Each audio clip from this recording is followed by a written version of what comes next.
Selamat malam semuanya, ya ini Aftok edisi 11 Oktober 2023. Seperti biasa, malam ini kita akan berikan update market IHSG dan saham-saham yang sudah masuk.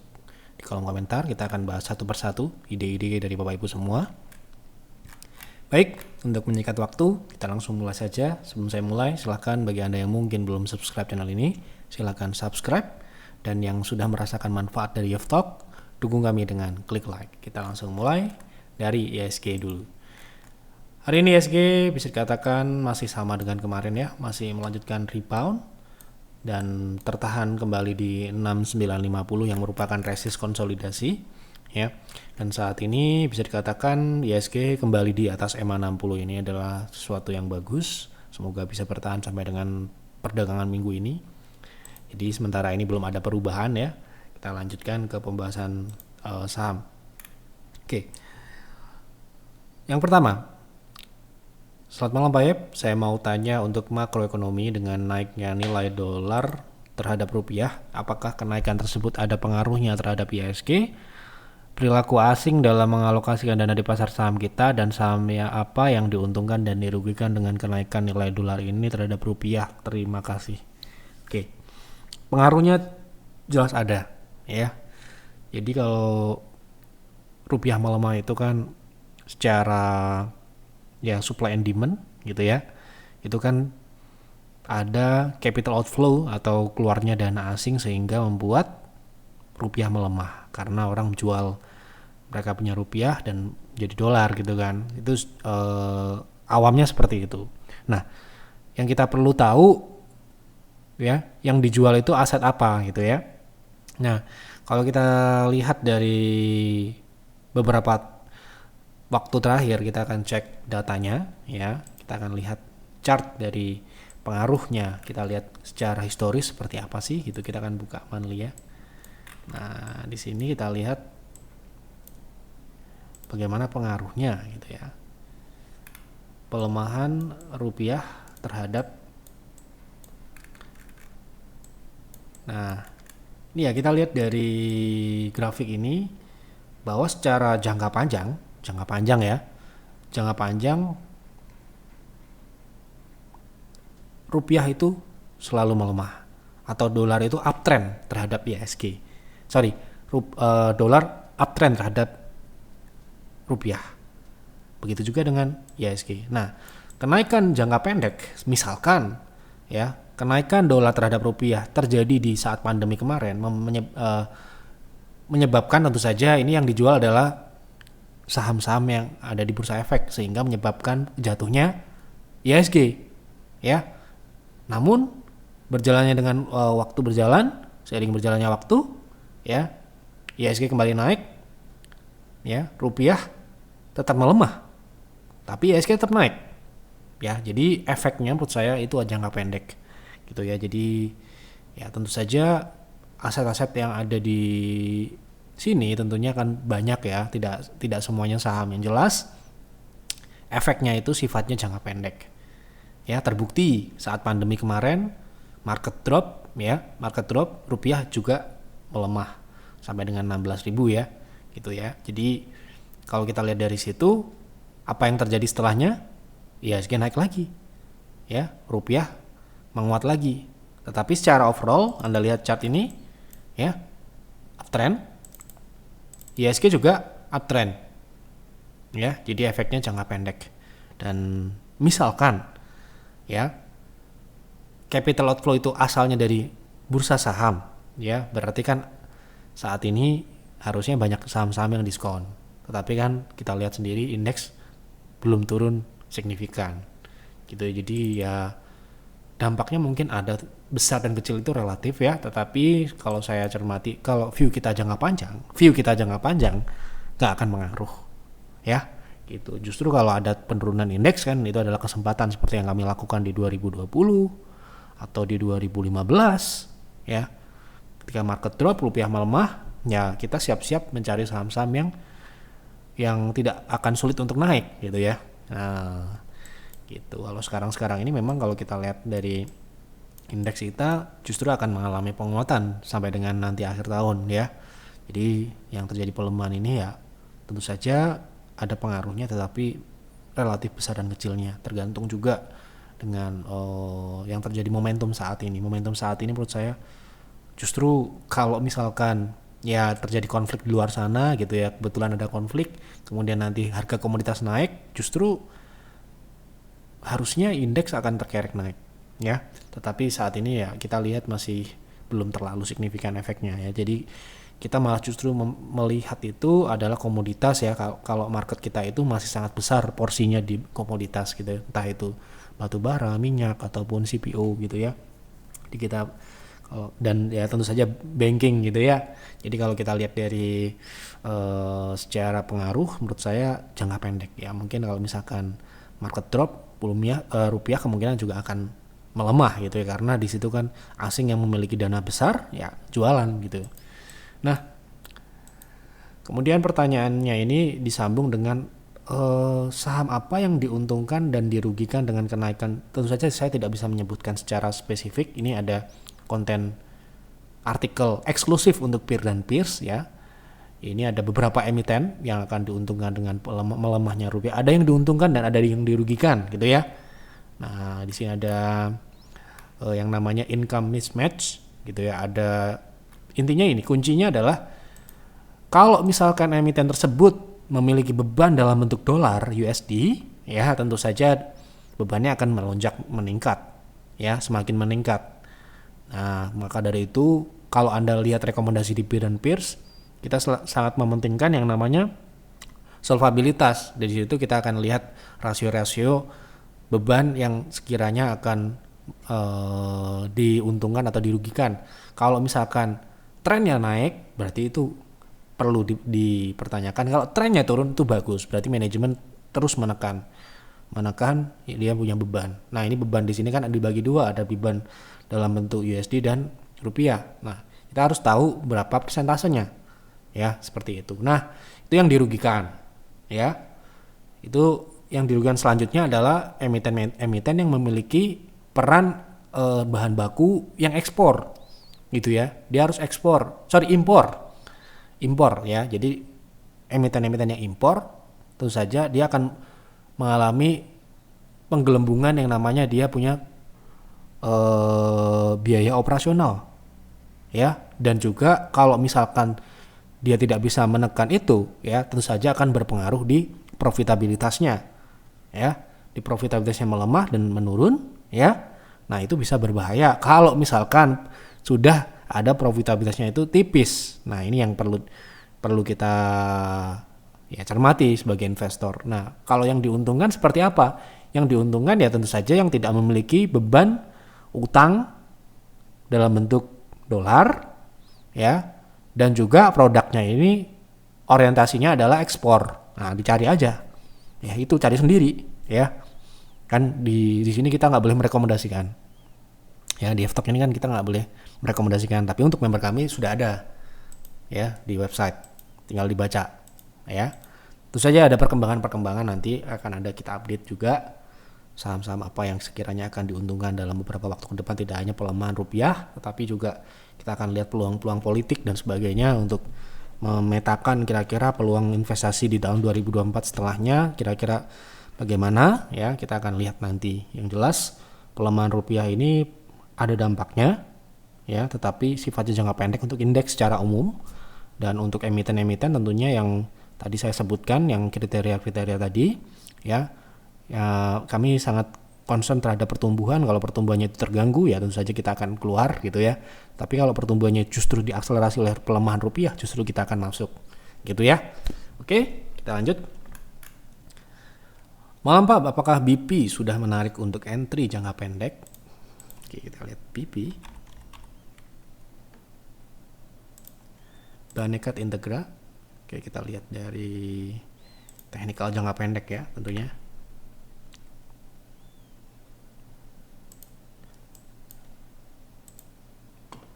Oke, saat ini secara teknikal BP pullback ya. Kita lihat dari sini pullback dari downtrend. Ya, kemungkinan pullbacknya ini kita akan mengacu pada potensi yang memungkinkan tentunya.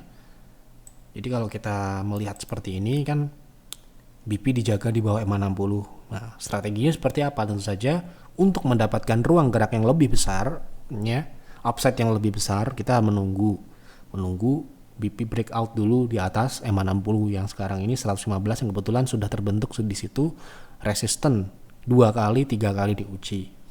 Ya kan?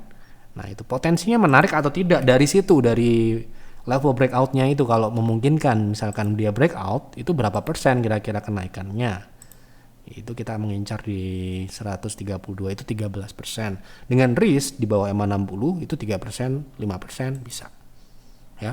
Artinya jangan sampai jauh-jauh terlalu tinggi Anda mengambil dari EMA 60. Kalau Anda pakai EMA 60 loh, kita kan pakai EMA 60 di FTOC ya, gitu ya. Oke. Jadi menarik jika breakout. Tolong bahas saham NSSS untuk jangka menengah. Baiknya serok di harga berapa? Berarti sahamnya jangka menengah ya. Sekali lagi, jangka menengah ini saya artikan. Mungkin menurut Anda tidak, tetapi saya artikan menurut saya jangka menengah itu sahamnya harus uptrend dan tipikal saham trend following, karena jangka menengah itu mengacu pada waktu, bukan jangka pendek. Kalau jangka pendek kurang dari 20 hari, kalau jangka menengah lebih dari 20 hari atau lebih dari 1 bulan. Gitu loh. Sekali lagi ya, mungkin tidak cocok, tapi itulah jawaban saya sesuai dengan rumus yang saya punya ya. Nah, kita akan lihat karakteristik dari saham ini. Apakah ini belum bicara tren ya. Karakteristik saham ini sendiri, ini saham baru, tapi saya lihat sementara ini saham ini tidak cocok untuk trend following. Kenapa begitu? Karena Anda lihat sendiri swingnya agresif. Bahkan dalam uptrendnya pun dia seringkali membentuk sebuah false. Di sini terbentuk shadow ini ya, gitu. Jadi ini bisa mengkelabuhi ya, gitu. Dan itu satu. Kedua ya, tidak cocok untuk trend following. Kedua, apakah saham ini uptrend? Tidak, ya, gitu. Tidak uptrend karena terakhir dia membentuk sebuah lower high. Kemudian kalau kita lihat moving average secara utuh, moving average-nya aja gitu maksudnya, Anda lihat ini uptrend atau downtrend atau konsolidasi. Oke. Jadi mungkin nanti kalau ada potensi kenaikan berarti itu swing, untuk diswingkan, bukan untuk trend following. Sekali lagi ya, ini menurut saya loh ya. Jadi saham ini kalau swing itu seperti apa? Ketika kita beli kemudian sahamnya naik mencapai target, exit, seperti itu. Tetapi kalau saham trend following, kita beli dan hold sampai dengan trennya berbalik. Ya, jadi tidak mengenal target. Jadi kalau trend following ada targetnya, saya bertanya-tanya. Gitu. Pak, saya mau trend following, targetnya berapa? Saya bertanya-tanya. Karena apa? Trend following itu hakikatnya menurut saya mengikuti trend following, mengikuti tren sampai berakhir. Jadi kalau ada konsultasi, saya baca konsultasi beberapa, yang jawab konsultan saya, advisor saya, Pak, saya mau trend following saham A, targetnya di berapa? Nah, bingung kita mau jawab ya, karena trend following itu sekali lagi menurut kami ya, di EF itu tidak ada target. Hold sampai dengan kapan? Nggak tahu. Sampai dengan trennya berbalik kapan, itu waktunya kapan, dan nggak tahu kita. Maka dari itu kita harus tahu cara menganalisa tren, gitu loh. Ya, nggak susah. Ya, bisa kita lihat dari pembentukan high low, swingnya dan sebagainya itu. Tetapi ya sekali lagi kita harus konsultasi kalau Anda menjadi member. Itu sangat penting sekali. Jangan sampai beli baru konsultasi, apalagi beli nyangkut baru konsultasi. Nah, repot ya. Gitu. Oke ya, jadi menurut saya kalau mau swing, serok di berapa? Ya, ini saya coba jawab swing ya. Swing ini jangka pendek ya. Kalau kita lihat dari saat ini kan terbentuk sebuah tren turun seperti ini ya. Nah, kalau mau beli di harga berapa, kita akan lihat ekstensi turunnya. Ya, kalau mau nunggu di 172 itu ya. Itu dengan asumsi dia konsolidasi. Oke. Kenaikannya tidak akan lebih dari ini maksudnya. Nah, kalau Anda mau swing yang lebih menarik lagi di ekstensi 1,6 ya. Jadi ekstensinya di situ. Kalau dia turun ke sini, swingnya nanti kita ambil di EMA 60, TP-nya di EMA 60. Atau di 0,6 dari swing turun terakhirnya. Ya, itu nanti sekarang ini berarti belum. Ya, jadi ditunggu 172 atau 151. Kalau saya seperti itu. Nah, itu dengan catatan saham ini tidak mematahkan tren turun yang ini. Gitu loh. Ya. Oke. Sekali lagi kita tidak dapat memastikan yang mana duluan, ya kita akan ikuti itu ya. Karena kita kan trader investor kecil, jadi nggak punya kemampuan untuk mengendalikan harga. Jadi ya kita perkirakan gitu aja ya bahasanya. Pak Yap tolong bahas film secara teknikal. Udah punya 2.800, jangka pendek bisa naik ke berapa? Kita akan lihat film potensi jangka pendek ya. Wah ini turun ini, baru mau turun ini ya. Kemarin kan sudah naik ya, pullback EMA 60 targetnya. Nah ini kemungkinan turun ya. Itu beli di berapa? Di 2.800 kemungkinan probabilitas untuk jual profit kecil ya, sekitar 20 ya, di bawah 25% ya, 20%-an lah. Tetap ada peluang tetapi kecil kemungkinan. Jadi mungkin kalau mau jualan sell on strength yang mungkin probabilitasnya di atas 50% itu di 2750 ya. Karena saham ini ya Anda lihat ini ya, kalau sudah turun seperti ini ya. Nah, apakah ini menyerupai ini? Ya. Ini akan seperti ini. Ya. Jadi jangan sampai ya, semoga tidak. Jangan sampai Anda dibawa turun seperti ini enggak enak ya. Gitu. Jadi inilah apa yang kami lakukan adalah meminimalisir risiko ya. Jangan sampai gara-gara nggak pengen cut loss justru malah membuat loss yang sangat besar. Itu ya, makanya di PTR itu nggak boleh 5%. Kalau bisa 0% ya, nggak apa-apa warna merah tetapi risknya kecil. Tidak membuat kita bangkrut.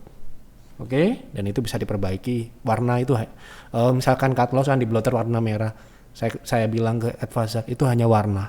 Yang terpenting adalah number, angka. Ya, gitu.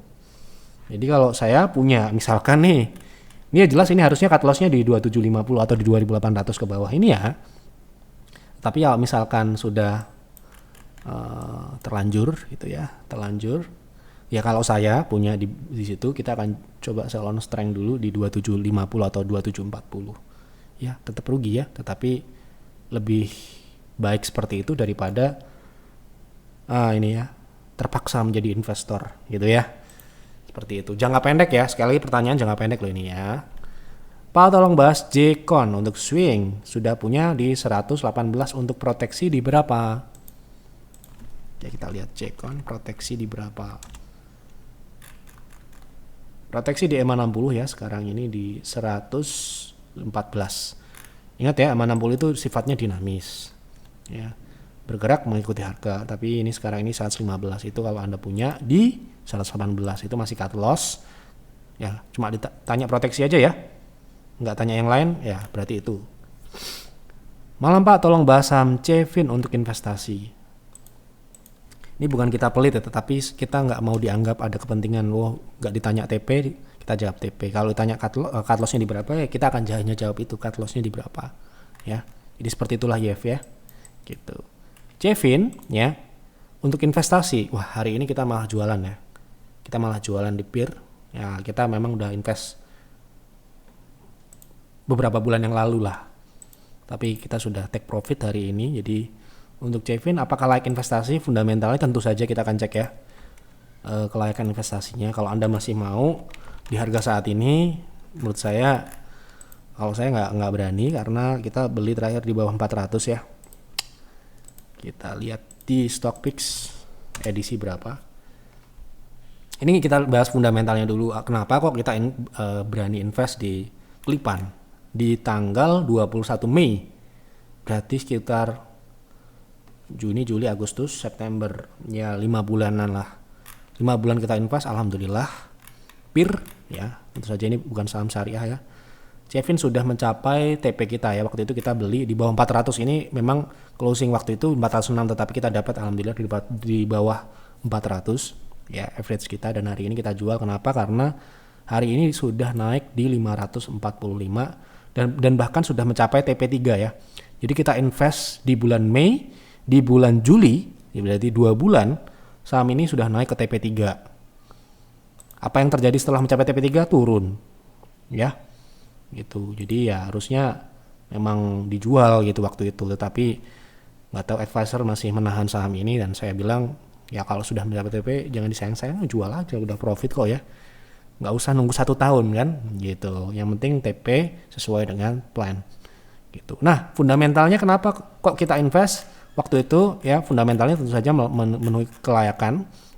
Jadi Cevin ini menarik ya, karena Cevin ini pertama di 2021, 2020, 2021 itu tren pertumbuhannya itu turun. Namun Anda bisa lihat di sini di 2022 terjadi lonjakan signifikan di bawah di profitabilitasnya. Ya. Anda bisa lihat datanya berapa di sini ya. Net profit margin dari 4% menjadi 23%. Bottom line-nya tumbuh 570%. Jadi saya sangat mewajari sahamnya bisa naik secepat itu dalam jangka pendek. Karena apa? Mengantisipasi pertumbuhan yang sebesar ini. Ya. Loh, kenapa kok kita jual? Sekali lagi, bukan karena tidak layak, tetapi karena memang sudah di area TP kita, bahkan sudah lebih. Gitu ya. Jadi kalau masuk di harga sekarang ini tentu saja risknya sudah besar.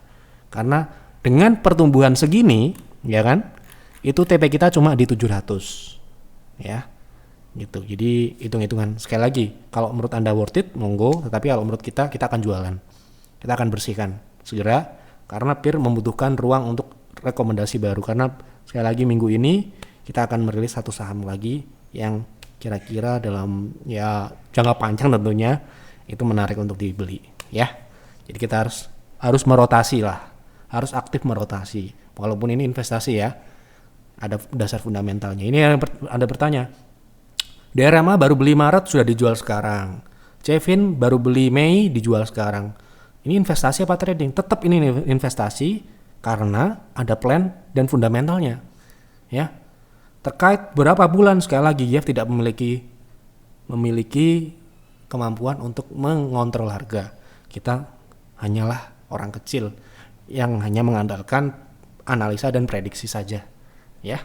Itulah yang kita bisa bantu. Jadi kalau disuruh naikin saham nggak bisa, kita nggak punya uang untuk itu ya, gitu. Ya, oke. Malam Pak Yep, minta tolong dibahas strategi trading saham INKP buy area terbaik dan target selanjutnya. Berarti 0,6 gitu kan? Trading ya ini ya. Jangka pendek. Oke, kalau kita bicara INKP ini ya kita sudah pernah bahas itu. Kenapa kok saham ini mentok di sini di 11.700? Karena ini adalah sebuah mencapai target yang namanya ini adalah upper channel yang membentuk penyempitan jangka panjang ini loh ya. Ini jangka panjang loh, dibentuk sejak 2018 ketika waktu itu mencapai puncaknya kenaikan. Ya. Kemudian berarti saham ini akan kembali turun mengarah ke yang namanya lower line ini ya, lower line ini. Nah, berarti best price-nya di berapa? Ini best price ya, sekali lagi best price, pertanyaannya best price. Jadi kita akan menyebutkan angka yang memungkinkan tetapi tidak mudah. Ya, gitu. Berapa angkanya? Gitu di 8.720. Sekali lagi, ini sekarang harganya 10.600 ya. Gitu. Jadi ya ditunggu aja di sana. Kenapa enggak? Ya kita akan lihat. Gitu ya. Seperti biasa. Tolong bahas MAHA secara teknikal. Oke. Ini saham baru ya. Teknikalnya belum bisa kita baca dengan baik. Ya kalaupun bisa hebat sekali. Tapi ada konsultasi saham ini juga ya. Secara teknikal saham MAHA ini reversal, ya kan? Reversal, gitu. Ya, kalau misalkan kita lihat dari pergerakan terakhir, dia naik di atas EMA 60 dan berarti potensinya adalah ke 0,3 dan 0,6 dari tren turunnya ini. Ya, berarti 0,3 sudah lewati, potensinya adalah ke 0,6 yaitu di 250.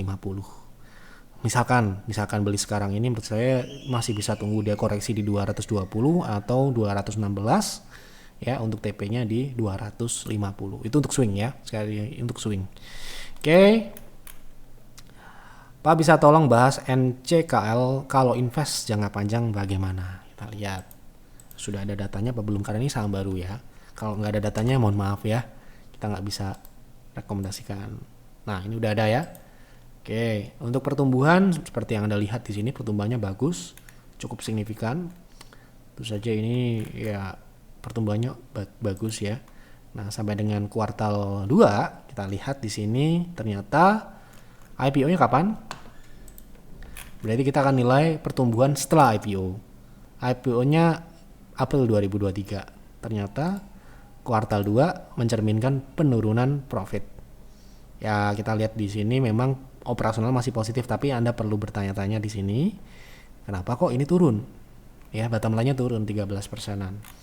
Jadi seperti itu ya, kalau kita bicara pertumbuhan saham IPO, kita harus lihat setelah IPO seperti apa. Makanya sekali lagi, kalau ada yang konsultasi saham IPO, saya dan advisor saya tidak bisa menjawabnya karena kita belum melihat hasil kinerja setelah IPO. Ya, jadi nggak mungkin kita masuk di saham yang baru IPO. Nggak mungkin. Sekali lagi kita melakukan ngambil keputusan dasarnya adalah data yang valid ya gitu. Nah pertumbuhannya bagus nggak sementara ini? Saya rasa bagus ya, saya nilai bagus karena di atas masih tumbuh bahkan 100% ya, 99% ini ya 100% lah ya gitu, dan operasional juga masih tumbuh, tetapi ini yang di bawah ini ya. Jadi ini kalau saya mungkin akan menunggu sampai dengan nanti kuartal 4 mau di berapapun harganya, itu akan sangat penting karena sekali lagi step by stepnya investasi itu adalah fundamental terlebih dahulu. Fundamentalnya lolos baru ke teknikalnya ya toh. Kalau fundamentalnya masih tanda tanya ya kita tunggu gitu. Kira-kira seperti itulah untuk NCKL.